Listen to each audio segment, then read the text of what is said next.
No todas las profecías fueron hechas para ser predicadas, y Isaías escribió una que muchos prefieren esconder. Aunque el libro de Isaías es conocido por las promesas mesiánicas y mensajes de esperanza, existe un capítulo que fue silenciosamente olvidado, evitado en los púlpitos y tratado como inconveniente por generaciones enteras. Un capítulo que no habla de bendiciones, sino de colapso global, que no ofrece consuelo, sino que confronta con una visión impactante del fin de los tiempos. Lo más sorprendente es que esta profecía no está escondida en un libro oscuro.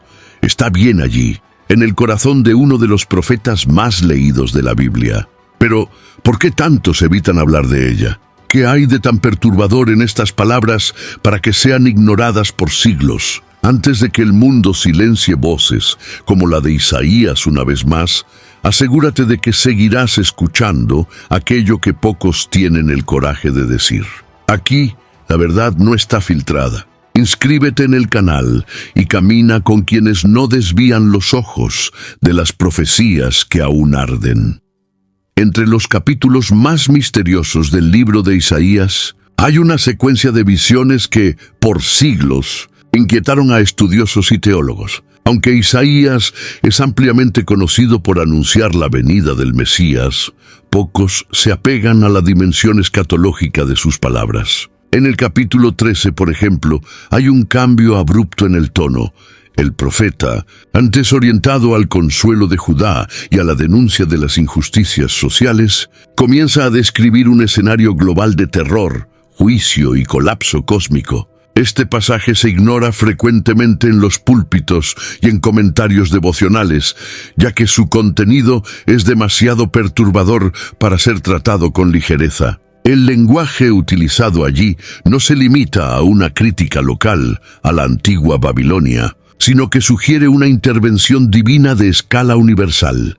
Esta transición profética del juicio histórico al juicio final no es solo poética, es estratégica. Isaías escribe durante el 8º siglo antes de Cristo, en un contexto donde el pueblo de Dios se alejaba progresivamente de su alianza. Aún así, sus palabras trascienden su tiempo. Cuando él habla sobre el día del Señor, como un tiempo de destrucción, miedo y tinieblas, no se limita al castigo de una nación específica. Él revela un patrón divino de acción que se repetirá en una escala mucho mayor.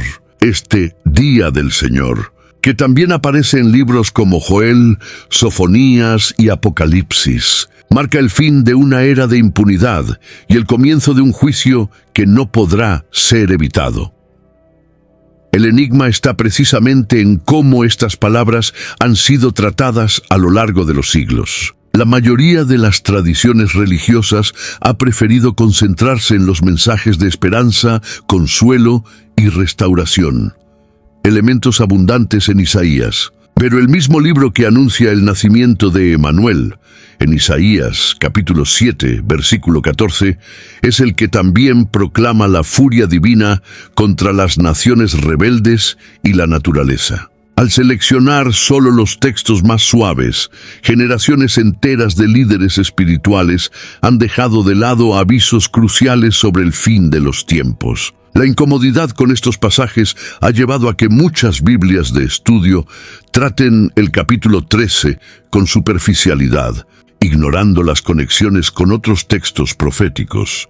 Hay quienes dicen que esta profecía ha sido prohibida, no por censura oficial, sino por una omisión colectiva motivada por el miedo. Después de todo, ¿quién quiere anunciar que el mundo que conocemos tiene los días contados? ¿Quién quiere enfrentarse a un Dios que no solo salva, sino que también juzga con justicia implacable? Isaías no suaviza la verdad, la escribe con intensidad, como quien sabe que su generación y las futuras necesitan despertar. No se trata de sensacionalismo, sino de una alerta real sobre lo que está por venir. Esta profecía olvidada comienza a cobrar nueva luz cuando la cruzamos con los acontecimientos actuales. Guerras, catástrofes, crisis morales y espirituales, todo parece caminar hacia un clímax. Y en este escenario, el mensaje olvidado de Isaías resurge con fuerza.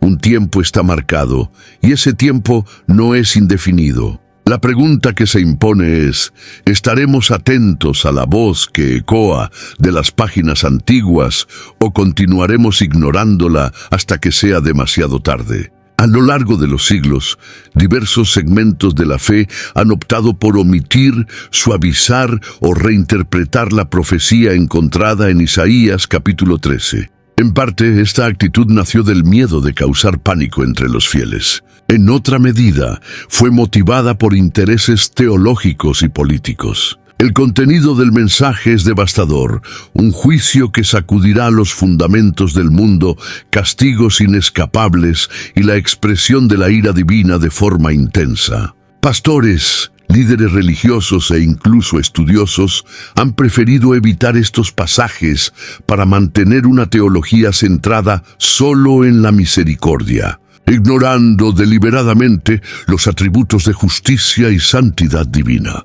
Durante la Edad Media, cuando la Iglesia ejercía un control casi absoluto sobre los textos sagrados y su interpretación, los pasajes más perturbadores comenzaron a ser considerados alegóricos o contextuales en exceso para aplicación directa. El capítulo 13 de Isaías, con sus imágenes de cuerpos esparcidos por las calles, niños destrozados y una tierra asolada por el terror, parecía más adecuado al apocalipsis griego que a la liturgia cristiana de la esperanza. Por ello, se convirtió en una profecía relegada a los bastidores de la exégesis, y cuando se mencionaba, era muchas veces diluida en interpretaciones que desconsideraban su peso profético para los últimos días.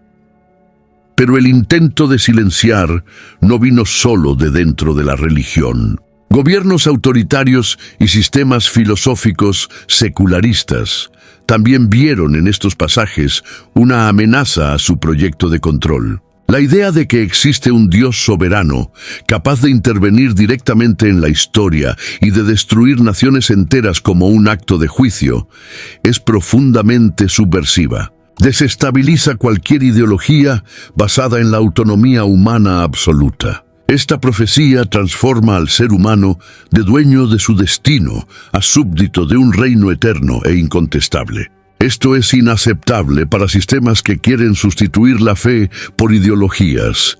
Al mismo tiempo, movimientos religiosos modernos, más preocupados por el marketing que por la verdad, prefieren ofrecer mensajes reconfortantes, motivacionales y positivos. Ignoran la tensión entre juicio y gracia, entre justicia y compasión. En esta teología selectiva, Isaías capítulo 13 simplemente no cabe. Él confronta, perturba y expone la fragilidad de las certezas humanas. Y nadie quiere lidiar con textos que no pueden ser vendidos en forma de frases impactantes para redes sociales. Sin embargo, por más que intenten silenciar este mensaje, continúa allí, intacto en las Escrituras, desafiando a generaciones a reconocerlo. El silencio no cambia la realidad. Lo que está escrito permanece, aguardando ser redescubierto por aquellos que tienen oídos para oír. Esta profecía no es para los que buscan consuelo inmediato, sino para los que desean discernir los signos de los tiempos y preparar sus corazones para lo que está por venir. Pocos se dan cuenta de que el libro de Isaías es una miniatura de la propia Biblia. Él posee 66 capítulos, así como la Biblia tiene 66 libros. Sus primeros 39 capítulos, llenos de juicios, denuncias y advertencias, reflejan el tono del Antiguo Testamento. Ya los últimos 27 capítulos, ricos en promesas de redención, consuelo y restauración, ecoan el espíritu del Nuevo Testamento. Esta estructura literaria no es accidental. Revela una intencionalidad divina que hace de Isaías no solo un profeta, sino un mensajero que anticipa toda la historia de la salvación. Dentro de esta organización, el capítulo 13 ocupa una posición estratégica. Él marca el inicio de una nueva sección que se extiende hasta el capítulo 23, compuesta por oráculos contra las naciones. O sea, Dios no se limita a juzgar Israel o Judá. Él también se dirige a potencias extranjeras como Babilonia, Moab, Damasco, Etiopía y Egipto. Lo que Isaías está mostrando es que el Señor reina sobre toda la tierra y ninguna nación está exenta de su justicia. Esta perspectiva universal del juicio prepara al lector para entender que la restauración futura también será global y no restringida a un único pueblo. Pero la estructura no sirve solo para organizar contenido. Comunica una teología profunda. El juicio siempre precede a la restauración. Antes que venga el consuelo, es necesario el enfrentamiento con el pecado. Antes de la gloria hay tinieblas. Y esta lógica está presente no solo en Isaías, sino en toda la narrativa bíblica. El diluvio antecede la nueva alianza con Noé. El exilio precede el retorno a Jerusalén. La cruz viene antes de la resurrección. Isaías, con su estructura equilibrada, es una especie de espejo que refleja esta dinámica espiritual. Esta construcción también enseña que no se puede ignorar una parte del mensaje y esperar comprender el todo. Hay quienes leen solo los capítulos de promesa y se olvidan de los capítulos de juicio. Pero quienes hacen esto construyen su fe sobre una base incompleta. El mensaje de Isaías capítulo 13 solo tiene sentido dentro de este contexto mayor. Él no es un capítulo aislado de destrucción, sino un engranaje esencial dentro de un mensaje de justicia y redención. Al reconocer esta estructura, entendemos que Isaías no es solo un libro profético, es un mapa espiritual. Él nos conduce de la decadencia a la esperanza, del juicio al consuelo, de la oscuridad a la luz. Pero para seguir este camino, es necesario enfrentar cada trecho con seriedad, inclusive y especialmente aquellos que parecen demasiado oscuros para ser leídos en voz alta.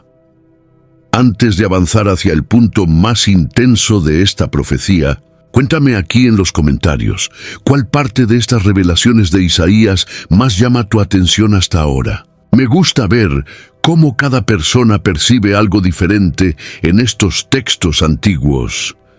Desde el principio del capítulo 13 del libro de Isaías, una expresión provoca un escalofrío. Oráculo contra Babilonia. Aunque a primera vista parece tratarse solo de un juicio histórico contra un imperio antiguo, la densidad de las imágenes, el lenguaje cósmico y el tono de juicio universal revelan algo mucho mayor. La profecía habla de un día cruel, con furia e ira ardiente, que hará temblar toda la tierra. El profeta no está solo describiendo un conflicto político, está señalando hacia un evento escatológico, un colapso de proporciones apocalípticas. Isaías capítulo 13, versículo 9, menciona que este será el día del Señor, término cargado de significado y que aparece en varias otras pasajes, siempre asociado al juicio final. El tono del mensaje es inconfundible. Dios está reuniendo ejércitos no solo de hombres, sino incluso de los confines del cielo, como afirma Isaías capítulo 13, versículo 5. Este lenguaje trasciende cualquier guerra humana conocida. Estamos ante un anuncio de intervención divina directa, donde el mismo Creador declara que usará fuerzas celestiales para ejecutar juicio. Esto nos remite a otras imágenes bíblicas del fin de los tiempos, como las descritas por Juan en Apocalipsis capítulo 19, donde los ejércitos celestiales marchan con el Mesías. El paralelismo entre los textos es nítido e intencional. Isaías anticipa visiones que solo serían plenamente desarrolladas siglos después. Hay también un elemento psicológico en esta profecía que no puede ser ignorado: el miedo absoluto que tomará cuenta de los hombres. El texto dice que todas las manos se debilitarán y que el corazón de cada hombre se derretirá. No es una simple derrota militar, es un colapso emocional colectivo ante la evidencia de que Dios está juzgando con justicia. El terror será tan profundo que las personas se quedarán atónitas unas con otras. Sus rostros serán como llamas. Este detalle comunica que en este día el orgullo, la seguridad y la falsa paz se derrumbarán instantáneamente ante la manifestación de la gloria divina. Otro detalle, muchas veces desestimado, está en la elección de Babilonia como blanco simbólico. Babilonia, a lo largo de las Escrituras, representa más que una nación. Se convierte en un símbolo del sistema mundano, del orgullo humano, de la opresión espiritual y de la rebelión organizada contra Dios. Por eso, su caída no es solo política, sino espiritual. Cuando Isaías profetiza su destrucción, también está anunciando el fin de todo lo que ella representa. El mensaje es claro: el Señor no solo juzgará un imperio del pasado, sino que también derribará todos los sistemas que desafían su soberanía. Dentro de este escenario, el día del Señor se revela como un divisor de eras. Marca el fin de la ilusión de que el hombre gobierna su destino e inaugura una nueva realidad, donde la justicia divina se manifiesta sin filtros. No se trata de una metáfora o de una figura de lenguaje exagerada. Isaías está describiendo un evento real, profundo e inminente. La pregunta que resuena es: ¿estamos preparados para reconocer este día cuando llegue? Uno de los desafíos al interpretar Isaías, capítulo 13, es distinguir entre lo literal y lo simbólico. Cuando el texto habla que las estrellas del cielo y sus constelaciones no darán su luz, el sol se oscurecerá al nacer y la luna no hará resplandecer su luz, muchos se preguntan: ¿esto sucederá de hecho o es solo una metáfora para la magnitud del juicio? Esta duda es legítima, pero al analizar el conjunto de la revelación bíblica, vemos que tales imágenes aparecen repetidamente para describir eventos reales, que involucran el desequilibrio no solo político y social, sino también cósmico. En Mateo capítulo 24, versículo 29, el propio Jesús menciona signos similares inmediatamente antes de su segunda venida. La Biblia frecuentemente utiliza el colapso de los cuerpos celestes como lenguaje profético para demostrar el estremecimiento del orden creado. Cuando los astros pierden su luz, el mensaje es claro: el Creador está interfiriendo directamente en la creación. La estabilidad aparente del universo será interrumpida, señalando que el tiempo de la misericordia llegó a su fin y que el tiempo del juicio comenzó. Isaías no escribe como un poeta exagerado, sino como un profeta inspirado. Él capta el momento exacto en que el cielo se curva ante la gloria de Dios, y todo aquello que era firme se vuelve inestable. Aún así, no se puede negar el aspecto simbólico de estas figuras. El sol oscurecido puede también representar el fin del dominio humano, la caída de los gobiernos que antes brillaban como astros sobre las naciones. La luna que no brilla puede simbolizar el silenciamiento de las ideologías y filosofías que reflejaban una luz engañosa. La belleza del texto profético es precisamente esa. Su lenguaje es suficientemente amplio para abarcar tanto lo literal como lo simbólico, y ambos sentidos son relevantes. Esa multisimbolización enriquece el texto y lo convierte en eternamente actual. Además, la repetición de estos símbolos en otras profecías refuerza su veracidad. Joel, capítulo 2, versículo 31, habla del sol convirtiéndose en tinieblas y de la luna en sangre antes del gran y terrible día del Señor. Apocalipsis, capítulo 6, describe el cielo recogiendo como un pergamino, un terremoto global, y estrellas cayendo como higos maduros. Son imágenes que se entrelazan, provenientes de tiempos y contextos diferentes, pero que apuntan a un mismo evento escatológico. La armonía entre estos textos confirma que Isaías no está solo en su visión. Al fin y al cabo, intentar reducir el texto a un único sentido, sea solo literal o solo simbólico, es vaciar su profundidad. El profeta está hablando con generaciones futuras, en un lenguaje que trasciende el tiempo. Su voz resuena hasta hoy, desafiándonos a considerar no solo lo que sucederá en los cielos, sino lo que necesita cambiar en nuestros propios corazones. Cuando Isaías anuncia la caída de Babilonia, él no está solo relatando un evento futuro distante, está dibujando un modelo profético. La destrucción de aquella ciudad representa en menor escala lo que sucederá con todos los imperios humanos que se levantan contra Dios.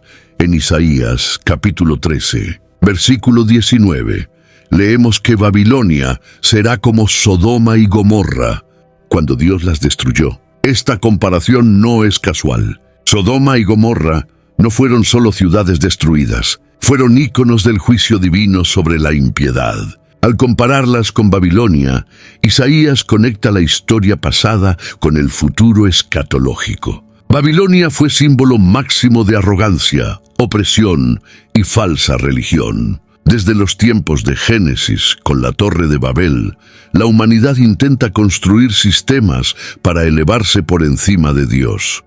La Babilonia de Isaías es la materialización de ese espíritu rebelde. Su caída, por lo tanto, es un hito espiritual. Muestra que todo proyecto humano separado de Dios está destinado al fracaso. Y más que eso, es una advertencia para las naciones que aún se creen intocables. Isaías está diciendo, miren a Babilonia y vean lo que sucede con quienes desafían al Altísimo. Este juicio no se limita a un momento de la historia antigua, proyecta sombras sobre el futuro. En el libro de Apocalipsis, Babilonia vuelve a aparecer, ahora como una figura aún más compleja, representando un sistema global de corrupción, seducción espiritual y persecución a los santos. Apocalipsis, capítulo 18, describe su caída como algo súbito, violento e irreversible. Las palabras resuenan aquellas de Isaías, mostrando que la profecía no ha perdido validez con el paso de los siglos. Por el contrario, se cumple en capas, en ciclos, hasta alcanzar su clímax final. Al entender Babilonia como arquetipo del sistema mundano, nos damos cuenta que la profecía de Isaías habla directamente con nosotros. Vivimos en una era en que el materialismo, la idolatría del poder y la indiferencia espiritual alcanzan niveles alarmantes. Las Babilonias modernas están en toda parte, disfrazadas de progreso, entretenimiento, ideologías y sistemas económicos. Isaías nos invita a discernir más allá de la superficie y perceber que Dios continúa en el trono y que su justicia no está dormida. Ante esto, cada lector es llamado a elegir su lugar en la historia. ¿Estaremos entre los que confían en estructuras humanas que caerán como Babilonia, o entre los que escuchan a los profetas y se refugian en la palabra? El escenario profético no es una invitación al miedo, sino a la decisión. Isaías levanta una voz firme y clara, no para asustar, sino para despertar. La profecía de Isaías no deja dudas sobre el carácter universal del juicio anunciado. Aunque se inicie con un oráculo contra Babilonia, rápidamente la narrativa se expande y abarca todo el mundo. Isaías capítulo 13, versículo 11, declara con claridad: castigaré el mundo por causa de su maldad y a los perversos por causa de su iniquidad. Eso pone en entredicho la idea común de que Dios está solo interesado en los errores de Israel o de naciones específicas. El alcance de la justicia divina se extiende a toda la creación, demostrando que el Señor es juez no solo de un pueblo, sino de toda la humanidad. La mención explícita a mundo no es meramente geográfica, ella es espiritual. Isaías está apuntando a un estado de rebelión generalizada, donde los valores divinos han sido rechazados y sustituidos por arrogancia, lujuria e idolatría. El profeta denuncia con palabras cortantes la soberbia de los hombres, que se creen por encima del bien y del mal, construyendo sus propias verdades y negando la soberanía de Dios. Cuando él afirma que el Señor haré cesar la arrogancia de los atrevidos, él revela que el juicio vendrá para romper el orgullo humano, el mismo orgullo que hizo caer a Lucifer, como se narra en Isaías capítulo 14, versículo 12 al 15, justo después de esta secuencia profética. Históricamente, este mensaje sirvió de alerta para imperios que se creían invencibles. Babilonia cayó. Nínive fue reducida a ruinas. Roma con toda su gloria se desmoronó. Pero la profecía no se agota en estos ejemplos. Isaías está construyendo un patrón profético que se repetirá hasta el fin. Siempre que el mundo se erige en desafío a la justicia divina, habrá un tiempo de ajuste de cuentas. El día del Señor es tanto una fecha específica en el calendario escatológico como una realidad que se manifiesta en momentos críticos de la historia humana. Espiritualmente, esta profecía también apunta al juicio personal. Cada hombre y cada mujer son confrontados con la misma elección que las naciones enfrentan: doblarse ante Dios o persistir en la arrogancia. El texto es claro al decir que el juicio será contra la maldad y la iniquidad, no solo a escala nacional, sino individual. El impacto del día del Señor será sentido por todos los que se han alejado deliberadamente del camino de la justicia. Y al mismo tiempo, este es un mensaje de advertencia y misericordia. Dios anuncia el juicio para dar a los hombres la oportunidad de arrepentimiento. Por eso, es imposible leer Isaías capítulo 13 como un simple registro antiguo. Él es, antes, una convocatoria a la conciencia. Él nos llama a examinar no solo las estructuras del mundo, sino los cimientos de nuestro propio corazón. La ira de Dios, a diferencia de lo que muchos piensan, no es irracional ni impulsiva. Ella es la respuesta santa y proporcional al pecado no arrepentido. Y al entender eso, nos damos cuenta de que la justicia del Señor es en verdad un clamor por restauración, no solo destrucción. En uno de los momentos más dramáticos de la profecía, Isaías afirma que los propios cielos participarán del juicio. Las estrellas del cielo y sus constelaciones no darán su luz. El sol se oscurecerá al nacer y la luna no hará resplandecer su luz. Isaías capítulo 13, versículo 10. La cosmología bíblica entiende los astros como parte del orden creado por Dios, y cuando ese orden comienza a fallar, el mensaje es inconfundible.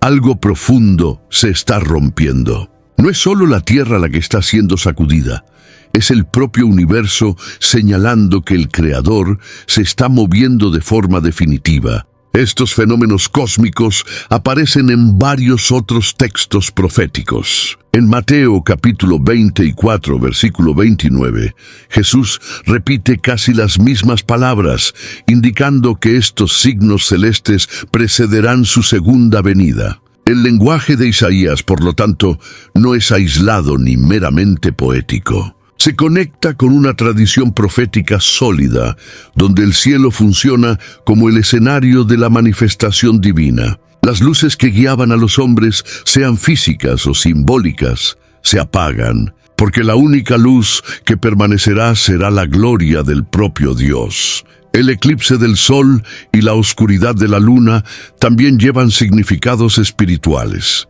El sol siempre ha sido símbolo de poder, dominio y vida. La luna de influencia, belleza y ciclos. Cuando ambos se apagan, es como si Isaías estuviera declarando el fin de la autonomía humana. Ningún liderazgo, ideología o cultura sobrevivirá al día del Señor. Todo lo que antes parecía brillar ante los ojos humanos será apagado para dar lugar a la verdadera luz. Es una transición entre el tiempo de los hombres y el tiempo de Dios. Estos signos también funcionan como advertencias anticipadas. Dios no actúa sin antes anunciar. Los cielos, desde Génesis capítulo 1, han sido colocados para signos, estaciones, días y años. Y ahora se convierten en instrumentos de advertencia. Es como si el propio universo gritara: «Prepárense, el Señor viene». Los eclipses y oscuridades no son solo fenómenos naturales, sino alarmas espirituales, destinadas a despertar a los que aún pueden ser despertados. Por lo tanto, cuando Isaías habla de un cielo en colapso, nos está invitando a mirar hacia arriba, no con miedo irracional, sino con reverencia. Las estrellas pueden caer, el sol puede esconderse, la luna puede callar. Pero el trono de Dios permanece inquebrantable. En medio del caos, la única estabilidad verdadera está en aquel que creó todas las cosas y que está viniendo para restaurar el orden con justicia. Isaías no solo anuncia el juicio divino, sino que también revela los instrumentos de ese juicio. Él describe a Dios convocando naciones para cumplir su propósito. Yo ordené a mis consagrados. Sí, llamé a mis valientes para ejecutar mi ira. Isaías capítulo 13, versículo 3. La idea de que el Señor usa naciones como herramientas de su justicia puede parecer incómoda, pero es una realidad constante en las Escrituras. Babilonia, Persia, Asiria e incluso Roma fueron usadas por Dios para disciplinar, corregir o ejecutar su voluntad soberana. Estas naciones, muchas veces, ni siquiera eran conscientes de que estaban siendo usadas por el Altísimo. En Jeremías capítulo 25, versículo 9, Dios llama a Nabucodonosor, rey de Babilonia, de mi siervo, a pesar de que él sea un rey pagano. Lo que Isaías quiere mostrar es que, incluso cuando los poderosos actúan por ambición o violencia, hay una dirección invisible que rige la historia. Dios no ha perdido el control del mundo. Él mueve reyes, derriba imperios y establece fronteras, todo según sus propósitos eternos. Lo interesante es que estas naciones, tras cumplir el juicio sobre otras, también son juzgadas por sus propios pecados. La herramienta usada se convierte en objetivo del mismo patrón de justicia. Esto muestra que nadie está por encima de la ley divina, ni siquiera los instrumentos de Dios. Es lo que sucede con la propia Babilonia, que después de ser usada como herramienta de juicio, es completamente destruida. La justicia de Dios es equilibrada e imparcial, alcanzando tanto al ejecutor como al transgresor, conforme a su conducta. En el contexto contemporáneo, esta profecía nos lleva a reflexionar sobre los movimientos geopolíticos actuales. Guerras, alianzas, colapsos económicos. Nada ocurre fuera del alcance de los ojos de Dios. Mientras líderes mundiales planean y deciden, hay una dirección superior guiando el curso de la historia. El Señor sigue levantando y derribando naciones. Él continúa usando imperios, ideologías y hasta crisis globales como piezas en un tablero profético cuyo fin ya está determinado. Isaías nos invita a ver más allá de la superficie. No son solo ejércitos moviéndose, son engranajes de un plan eterno siendo activados. Y si Dios usa incluso los imperios terrenales para realizar su justicia, ¿cuánto más no usará a aquellos que se pongan voluntariamente a disposición de Él? El tiempo del juicio se acerca, y la pregunta que se impone es, ¿cuál será nuestro papel cuando el plan final se despliegue ante nuestros ojos? La profecía de Isaías no perdona la altivez de los poderosos. En medio de la descripción del juicio que se abate sobre la tierra, hay un enfoque especial sobre aquellos que, embriagados por el poder y la influencia, creían estar por encima de la justicia divina. El texto afirma que el Señor haré cesar la arrogancia de los atrevidos y abajaré la altivez de los tiranos. Isaías capítulo 13, versículo 11. La caída de Babilonia es, en ese sentido, más que un evento geopolítico. Es el colapso del orgullo humano, de la soberbia institucionalizada, de la autoconfianza que desconsidera a Dios y se apoya exclusivamente en estructuras humanas. Este mismo patrón aparece en otros pasajes bíblicos. En Proverbios capítulo 16, versículo 18, somos advertidos de que el orgullo precede a la ruina y el espíritu altivo a la caída. Isaías retoma este principio en una escala nacional y cósmica. Él no está solo hablando de individuos arrogantes, sino de sistemas enteros construidos sobre la prepotencia y la negación del Señor. La Babilonia, que se jactaba de su riqueza, de su arquitectura majestuosa y de su invencible fuerza militar, será reducida a silencio y desolación. La lección es clara. Toda gloria que no glorifica a Dios está condenada al polvo. Este principio es profundamente espiritual. El orgullo es el primer pecado del corazón. Fue él quien transformó a Lucifer en Satanás. Al desear ocupar el lugar de Dios, el ángel caído inauguró la rebelión que contaminaría posteriormente el corazón de los hombres. Isaías capítulo 14, que sigue la secuencia profética, describe la caída de Lucifer, hijo de la mañana, precisamente por querer subir al cielo y sentarse en el monte de la congregación. Esta conexión entre la caída espiritual y la destrucción terrenal muestra que el juicio no es solo físico, sino profundamente enraizado en las intenciones del corazón. El orgullo ciega, convence al hombre de que no hay límites, que todo puede ser alcanzado por la fuerza o el dinero. Distorsiona la percepción del tiempo, de la moral y de la realidad. Pero ante el juicio de Dios, todas estas ilusiones son arrancadas como cortinas que se rasgan. Y cuando eso sucede, aquellos que antes estaban en la cima descubren que sus tronos eran de arena. La humillación de los poderosos es una de las imágenes más marcadas de la profecía de Isaías. No porque Dios tenga placer en la destrucción, sino porque Él es justo y no comparte su gloria con nadie. Este escenario nos desafía a examinar nuestra propia relación con el poder y el reconocimiento. ¿Cuántas veces depositamos confianza en cargos, títulos, logros y riquezas como si fueran escudos contra el juicio? Isaías nos recuerda que ante el Señor todos los hombres están al mismo nivel. La única exaltación que permanece es la del corazón quebrantado. Y la verdadera seguridad está no en ser grande en este mundo, sino en ser humilde ante Dios. A medida que el juicio se acerca, Isaías describe la reacción de los hombres ante el terror que se extiende. Las imágenes son fuertes, como la gacela perseguida y como las ovejas que nadie recoge.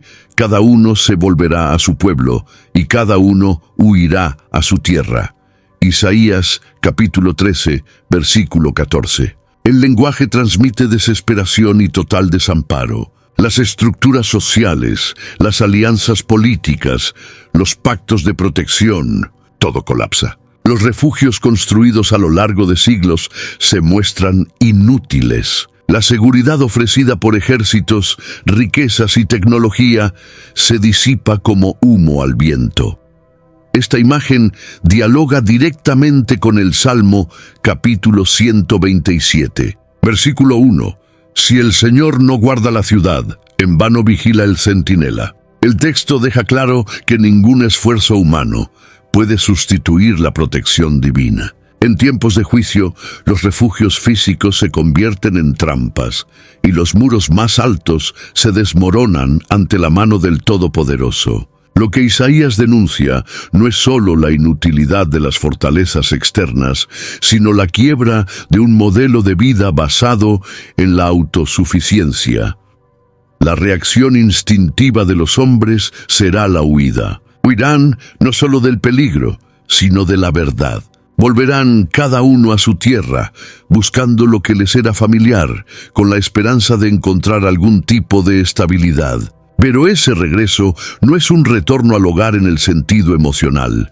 Es un movimiento de desesperación, de regresión, de intento de reinicio donde ya no hay más base. Isaías muestra que, cuando Dios interviene con juicio, no hay lugar seguro fuera de él. Las naciones que antes ofrecían refugio se convierten en escenarios de destrucción. Esta fragilidad de los refugios humanos también revela dónde estaba, de hecho, la confianza del pueblo. En lugar de buscar al Señor, muchos se apoyaban en alianzas con otras naciones, en fortificaciones militares, en estrategias políticas. Isaías ya había denunciado esta postura en capítulos anteriores. En Isaías capítulo 30, versículo 2, reprende a los que bajan a Egipto en busca de socorro sin consultar al Señor. El problema no era pedir ayuda, sino ignorar deliberadamente la dirección divina, cambiando el socorro de lo alto por las garantías falibles de la tierra. Al final, la profecía desvela la necesidad de una fe que vaya más allá de los escudos visibles. El verdadero abrigo no está en los muros que construimos, sino en la alianza que mantenemos con Dios. Él es el único refugio que permanece en pie cuando todos los demás caen. Y esta verdad tan evidente en el momento del juicio debería moldear nuestra vida mucho antes de que los cielos comiencen a oscurecer. Entre las imágenes más desconcertantes de Isaías capítulo 13 está la de la purificación de la tierra por medio de un terror absoluto. El profeta describe un escenario de desolación tan intensa que pocos se atreven a imaginar. Pero la pregunta que se impone es: ¿ese terror es meramente castigo o tiene una función redentora, correctiva, purificadora? En Isaías capítulo 13, versículo 12, leemos: «Haré que un hombre sea más raro que el oro fino, y el ser humano más que el oro de Ofir». Esta escasez no es solo poblacional, es moral. Se trata de la eliminación del mal para que el bien pueda florecer. La Biblia está repleta de momentos en que el juicio severo precede a una nueva fase de restauración. El diluvio en los días de Noé, por ejemplo, no fue solo destrucción, sino un reinicio de la historia humana. En Génesis capítulo 6, versículo 5, leemos que la maldad del hombre se había multiplicado en la tierra, y el juicio fue inevitable. Isaías retoma esta lógica. La tierra está tan corrompida que solo una intervención drástica podrá rescatar su dignidad. El terror no es gratuito, tiene un objetivo: purgar el mal, exponer la verdad, restaurar la justicia. Entender esto no es fácil, especialmente para quienes han sido moldeados por una teología que solo habla de bendiciones y promesas. Pero la justicia de Dios es parte inseparable de su santidad. Él no puede convivir eternamente con el pecado. Y cuando los llamados a la conversión son ignorados, cuando la paciencia divina es rechazada, el juicio se convierte en el último recurso. Es en este punto que el terror se convierte en un instrumento legítimo de purificación. No como venganza, sino como un acto de profunda seriedad espiritual. La purificación a través del juicio también prepara el camino para la aparición de los remanentes, los pocos que permanecen fieles y que llevarán la antorcha de la alianza. Dios no destruye todo, separa, limpia, refina. Lo que permanece después del fuego es lo que tiene valor eterno. Esta es la dinámica que aparece en todo el Antiguo Testamento y se cumple plenamente en la visión escatológica del Nuevo. En Malaquías capítulo 3, versículo 3, Dios es descrito como el orfebre que purifica la plata. Y para que la plata brille, debe enfrentar las llamas. Frente a esta realidad, es necesario revisar nuestros conceptos de juicio. Isaías no solo está amenazando con destrucción, está apuntando hacia una limpieza profunda, hacia un reinicio espiritual del mundo. Y quien entiende esto deja de ver el día del Señor como solo una tragedia. Comienza a verlo como el nacimiento de un nuevo tiempo, doloroso, sí, pero necesario. El terror, en este contexto, se transforma en justicia activa, una justicia que duele, pero que salva. Incluso en medio de una profecía marcada por el juicio severo, Isaías deja entrever una verdad recurrente en las Escrituras. Dios siempre preserva un remanente. Cuando la tierra sea sacudida, cuando las naciones sean abatidas, cuando la arrogancia de los hombres sea arrancada de raíz, quedarán algunos, no por mérito propio, sino por gracia y fidelidad divina. En Isaías capítulo 10, versículo 21, encontramos la promesa de que el remanente volverá, el remanente de Jacob, al Dios fuerte. Esto nos muestra que, aunque la mayoría se pierda en la incredulidad, habrá quienes mantendrán sus ojos puestos en el Señor, incluso en tiempos de terror. El concepto de remanente es más que una sobrevivencia física, es una marca espiritual. Son aquellos que, aún rodeados por la decadencia moral, mantienen su fidelidad al Señor. No se venden a la cultura dominante, no se corrompen con el sistema babilónico, no se rinden al miedo. Ellos permanecen. Son como los 7,000 que, en los días de Elías, no doblaron las rodillas ante Baal, según se registra en Primera Reyes capítulo 19, versículo 18. Estos hombres y mujeres existen en todas las generaciones, aunque sean pocos, aunque sean anónimos. Dios los conoce. En medio del colapso descrito por Isaías, los remanentes son como brasas encendidas en la oscuridad.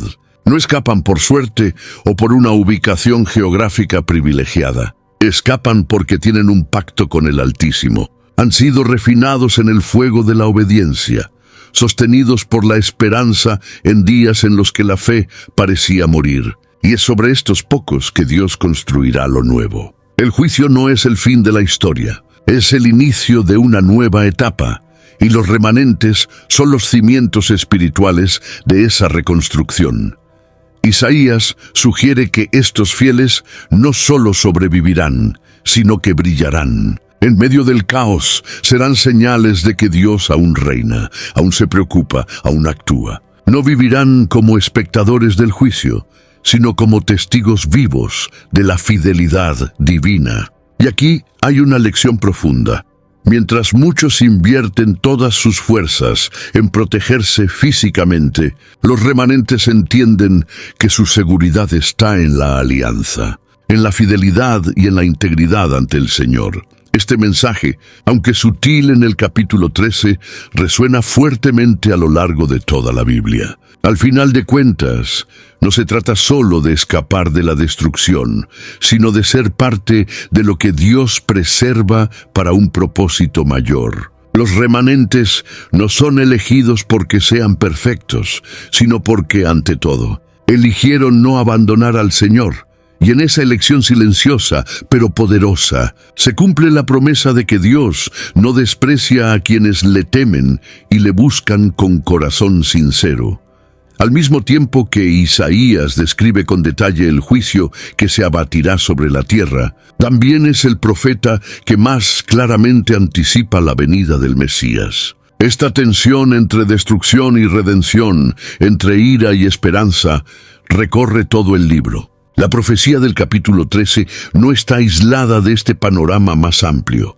Por el contrario, establece el escenario sombrío sobre el cual la luz de la promesa mesiánica brillará con aún más intensidad. Isaías nos está diciendo que, antes de que el Salvador venga, será necesario que las estructuras corruptas sean sacudidas y los caminos sean nivelados. Esta dualidad es visible. Por ejemplo, entre Isaías capítulo 13 e Isaías capítulo 9. En el capítulo 13 leemos sobre tinieblas cubriendo la tierra, terror y juicio. Pero en Isaías capítulo 9, versículo 2, él declara: el pueblo que andaba en tinieblas vio una gran luz. Y sobre los que habitaban en la región de la sombra de muerte resplandeció la luz. El mismo profeta que anuncia la caída de Babilonia también anuncia el nacimiento del príncipe de paz. Esto revela que el juicio no es el fin en sí mismo, sino parte del plan redentor de Dios para restaurar la creación a través de su ungido. El Mesías, según Isaías, vendrá no solo para consolar a los abatidos, sino también para establecer un reino de justicia, donde el pecado no tendrá más lugar. En Isaías capítulo 11 vemos un retrato de este reino, donde el lobo habitará con el cordero, y la tierra se llenará del conocimiento del Señor. Pero, para que esto se haga realidad, es necesario desmontar el sistema actual, injusto y corrupto. Es ahí donde la profecía del capítulo 13 encuentra su papel. Ella prepara el camino, ella limpia el terreno, Ella anuncia que el tiempo de la impunidad está llegando a su fin. Esta conexión entre juicio y mesianismo apunta a la complejidad de la misión de Cristo. Él vino al mundo no solo como Cordero, sino también como juez. En Juan capítulo 5, versículo 22, Jesús declara que el Padre a nadie juzga, sino que dio al Hijo todo el juicio. Esto significa que el mismo Jesús que acogió a los pecadores será quien, al final, separará a las ovejas de los cabritos. Isaías, con siglos de anticipación, prevé a este Cristo total, aquel que derrama gracia, pero que también exige rectitud. Entender esta tensión es esencial para no distorsionar el mensaje del Evangelio. Si enfatizamos solo el juicio, caeremos en el legalismo frío. Si nos enfocamos solo en la gracia, corremos el riesgo de la permisividad. Isaías, con su voz firme y poética, nos llama al equilibrio. Nos lleva a ver que el mismo Dios que juzga es quien envía al Salvador, y que al final de todo, es el Mesías quien nos invita a escapar del juicio, no por la fuerza, sino por la fe. Es imposible leer Isaías capítulo 13 sin trazar paralelos profundos con el libro del Apocalipsis. Aunque separados por siglos y estilos literarios distintos, Isaías y Juan comparten visiones casi idénticas sobre el fin de los tiempos. Ambos hablan de juicio cósmico, de caída de imperios, de signos en los cielos y de un remanente fiel. La conexión entre estos dos textos revela que el Espíritu que inspiró a los profetas del Antiguo Testamento es el mismo que guió a los apóstoles del Nuevo. El juicio que Isaías prevé es el mismo que Juan ve cumplirse. Un ejemplo claro de esto está en Apocalipsis, capítulo 18, donde la caída de Babilonia es descrita con un lenguaje casi idéntico al de Isaías. Juan habla de una ciudad orgullosa, llena de lujuria y poder, siendo destruidas en una hora. Los reyes de la tierra lloran su ruina, y los mercaderes lamentan la pérdida de sus ganancias. Isaías también menciona la caída súbita, el silencio que sigue a la destrucción y la inutilidad de cualquier refugio. La Babilonia de Isaías se convierte en Juan en el símbolo de la corrupción global en los últimos días, y su caída es inevitable. Ambos textos también destacan los signos cósmicos como parte integrante del juicio. Isaías habla del sol oscureciéndose, de las estrellas dejando de brillar. Juan repite estas imágenes en el sexto sello del Apocalipsis, en el capítulo 6, donde el cielo se enrolla como un pergamino y todos los hombres se esconden en las cavernas con miedo de la ira del Cordero. La similitud es tan notable que muchos estudiosos ven a Isaías como una especie de precursor del Apocalipsis, un esbozo inicial de lo que sería plenamente revelado al final del Nuevo Testamento. Pero el paralelismo va más allá de las imágenes. Ambos libros revelan el carácter de Dios como justo juez y redentor. Ambos destacan la necesidad de vigilancia, santidad y arrepentimiento. Ambos denuncian los sistemas opresores que se levantan contra el pueblo de Dios. Y ambos cierran sus visiones con una promesa de restauración, gloria y nueva creación. Isaías anticipa el nuevo cielo y nueva tierra en su capítulo 65, mientras que Juan cierra el Apocalipsis con esta misma visión en su capítulo 21. La armonía entre los dos textos no es coincidencia, es revelación progresiva. Este entrelazamiento entre Isaías y Juan nos muestra que la Biblia es una unidad.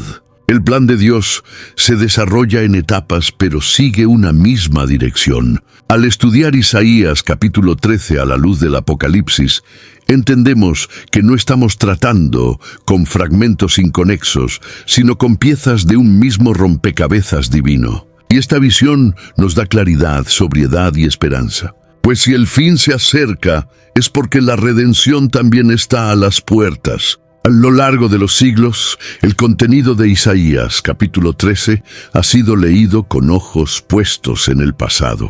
Muchos vieron allí solo un registro histórico, una profecía cumplida con la caída de la antigua Babilonia. Sin embargo, la fuerza de las imágenes, el alcance universal de las declaraciones y la conexión con textos escatológicos apuntan a algo mayor, un eco profético que resuena en nuestro tiempo. Lo que parecía remoto y cerrado en el tiempo de los reyes, ahora se revela aterradoramente actual. El colapso de sistemas, el avance del mal, la inversión de valores, el surgimiento de líderes arrogantes y alianzas oscuras dibujan ante nosotros el mismo escenario que Isaías describió. Pero la pregunta que muchos hacen es, ¿cómo debemos reaccionar ante estas palabras? ¿Debemos temer, escondernos, quedarnos en silencio? ¿O hay algo más profundo detrás de este juicio anunciado? La respuesta no está solo en la intensidad de la destrucción descrita,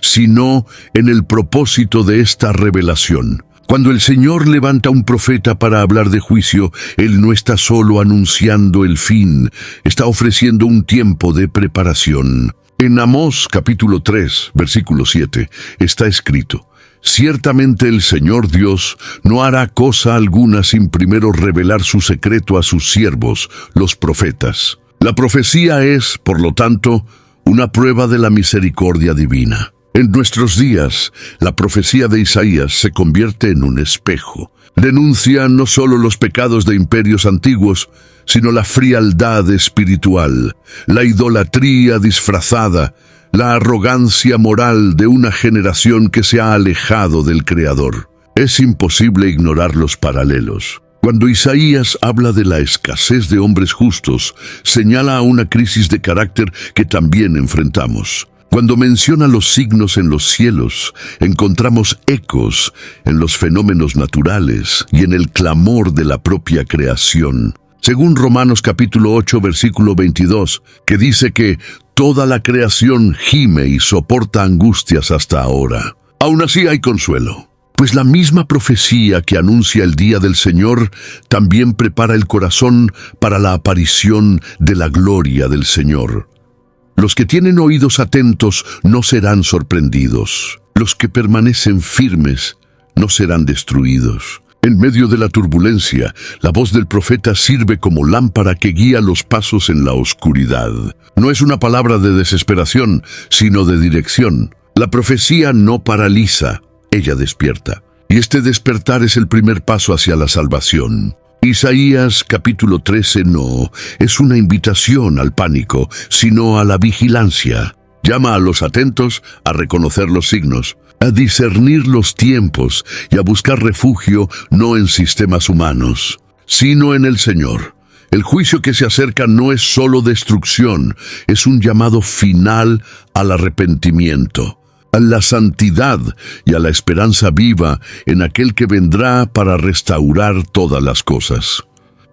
Pocos capítulos de la Biblia llevan una aura tan pesada de silencio como Isaías capítulo 13. No por ausencia de texto, sino por una especie de veto tácito, un malestar compartido entre predicadores, teólogos y creyentes comunes. Este silencio generó el apodo de profecía prohibida. Pero ¿qué hace que este pasaje sea tan evitado, tan incómodo, hasta el punto de ser prácticamente suprimido de la mayoría de los púlpitos contemporáneos? La respuesta no está solo en su contenido aterrador, sino en la resistencia humana a la verdad que confronta. La profecía no está prohibida por decreto oficial, sino por la cultura del alivio espiritual. Vivimos en una generación que busca palabras que conforten, mensajes que eleven la autoestima, textos que garanticen éxito y prosperidad. Cualquier discurso que hable de juicio, dolor o colapso es inmediatamente rechazado como negativo, anticuado o alarmista. Isaías capítulo 13 rompe esta expectativa. No ofrece consuelo inmediato, no suaviza las palabras, no propone alivios superficiales. Expone la realidad. Habrá un día en que el Señor derramará su ira y el mundo entero será sacudido. La incomodidad con este mensaje es antigua. Jeremías enfrentó la misma rechazada cuando profetizó el cautiverio. En Jeremías capítulo 20 versículo 8, lamenta que, al anunciar la palabra del Señor, solo cosechaba oprobio y escarnio. La historia se repite con Isaías. Su profecía fue silenciada no por falta de valor, sino por ser excesivamente real, profundamente confrontativa. Las iglesias modernas prefieren mensajes que atraigan multitudes, que mantengan los bancos llenos, que conforten sin transformar. Pero la verdadera profecía no se doblega a la conveniencia. Además, esta profecía es prohibida porque expone la fragilidad de todos los sistemas humanos. Denuncia las potencias, las ideologías, los imperios, los líderes, los religiosos. Nadie escapa.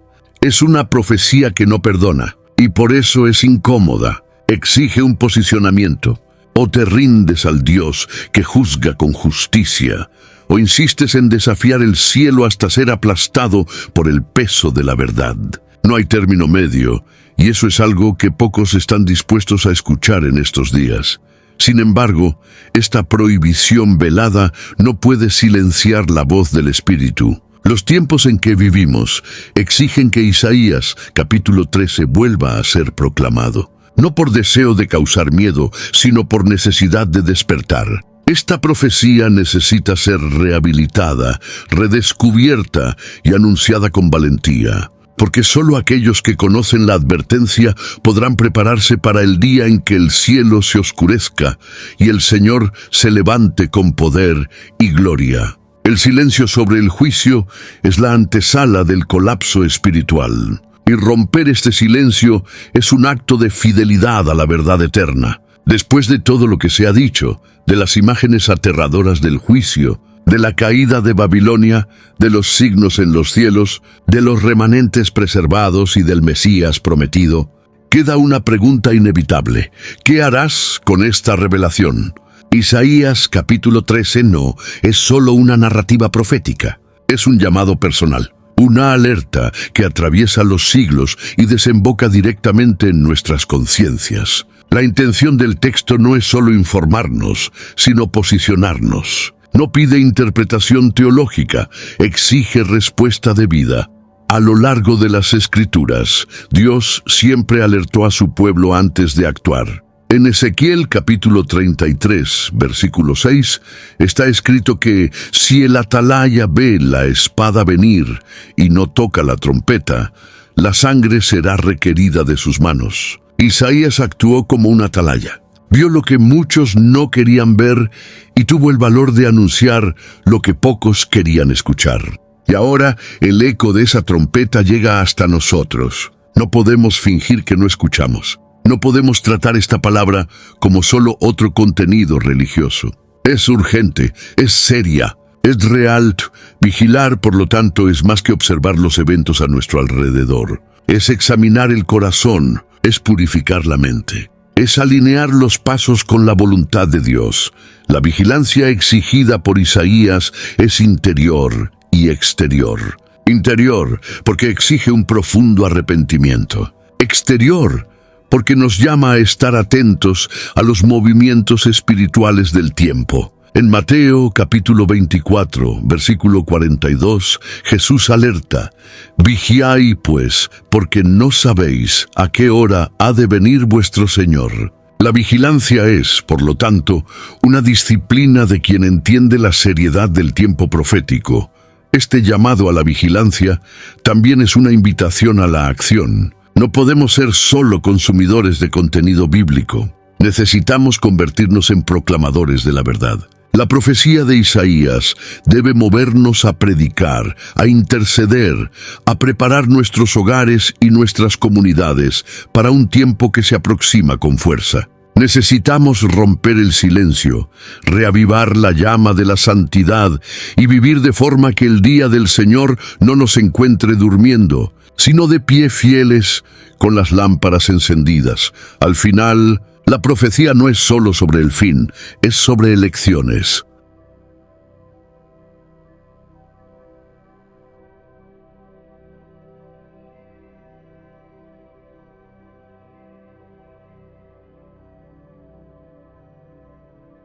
Cada palabra de Isaías es un llamado para que volvamos al Señor mientras aún hay tiempo.